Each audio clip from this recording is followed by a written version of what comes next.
So let's make a sticky toffee pudding. Okay, well the first stage for sticky toffee pudding is we're going to soften off some dates. And these are pitted dates, so they've had the stones taken out, okay, and they normally find them in the dried fruit kind of aisle in the supermarket.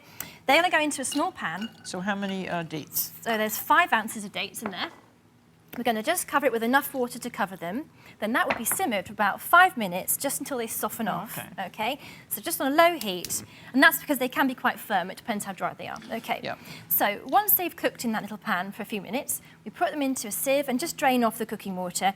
And if there's any left behind, just get rid of that. Just chuck it away. That's fine. So these are nice and squidgy now. Okay. They're going to go into my food processor, and they're just squidgy dates, everybody. Squidgy dates, and these are going to give the real toffee base to the pudding. It's the secret ingredient. Yeah, it sure is. So they go into the food processor. And does this go into the cake? This goes into the cake. Yeah. So we're going to whiz them to puree. Okay. Or as near as we can. Okay. Take that lid off. Just give them a scrape down. That would be fabulous. Thank you. So it's a really easy recipe because everything is made in one food processor, apart from the sauce that we'll do later on. So it's a good example of how quick and simple my recipes are. I'm going to give it another go. Better to pulse, I think. To repulse. Yeah. Every process is a bit different. Oh, I know. Okay, to this, I'm going to add some butter now. Oh, okay. How much? So we've got half a cup plus 6 tablespoons. So are you used to scoop this in. To American-style measurements? To be honest, I'm learning. Right. I'm used to grams and ounces. Is the book in grams and ounces? Or no, the American version is in cups, excellent. So it's all straightforward for everybody. No problem. So we can add something else as well before we whiz. Let's add some sugar. We've got a scant cup of dark brown sugar here. Okay, so all that goes in. Not packed or packed? Packed. Okay. Yes. Okay, so now we can give it a bit of a whiz. So we're looking for a nice, smooth, creamy consistency. I like this. Food processor batter. That's great. Easy peasy. See, now it's doing its thing. Excellent. Okay, so at this stage we can start adding the remaining ingredients. So we're going to add some flour in a minute. So let's take the lid off. This is 1 1/4 cups of self-rising flour. Okay. We use self-rising flour at home. If you want to use all-purpose flour, then you can do that and add, I think, 2 teaspoons of baking powder to your mix. Okay. So in that goes. We've got 4 eggs. Large eggs that have been already shelled for me. Okay, and it's important that when you're baking to have them at room temperature, not too cold. A teaspoon of lovely vanilla extract. I'm going to add a 1/4 teaspoon of salt. Then I'm going to start adding my spices. Maybe, Martha, you could grate me some nutmeg while I talk about the other ones. So here we've got half a teaspoon of Everybody always gives me the nutmeg. Sorry. Half a teaspoon of ground cinnamon and some ground cloves. And then we're adding the same quantity of nutmeg. Okay, so at home we have a mixture of spices called mixed spice. It's called pumpkin spice here. It's a mixture of cinnamon, cloves, nutmeg, all those warm Christmassy flavours. But we're blending our own mix here for a superior flavour.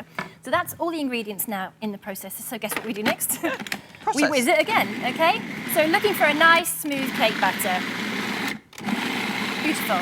And it's important to stop. Yep. Yeah, not too much, We'll stop there. We don't want to overwork it because it makes the flour a bit tough. So now we're ready to put it into our lovely lined cake tin here. So we're going to, this has been buttered and then... Yeah, that's good. That's great. It's looking good. Okay, there.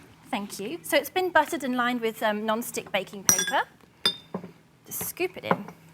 And is the paper buttered too? The paper is buttered lightly, yes. It's best to cover off all angles. Whoop, there goes my blade. Okay, I'm going to finish there. Smooth it out. This is going to go into the oven at 350 degrees for about 40 to 45 minutes. Okay, and while that happens, we're going to make the toffee sauce to go with our beautiful pudding. Okay, so that was very, very simple. So for the sauce, we're going to another pan here. We're going to heat half a cup of dark brown sugar in the pan with 2/3 of a cup of heavy cream. It's important it's heavy cream, not single cream. And then we're going to add half a cup of butter, and the butter as well. Just goes in now. Yes, so I know it's for Christmas, it's a celebration. No, okay, so this would heat. I will eat this any day. Good stuff. That would heat for about 5 minutes until the sugar dissolves. Then you want to bubble it for about 10 more minutes so it just thickens and becomes a really beautiful silky caramel. So here is the sauce ready made in my jug here.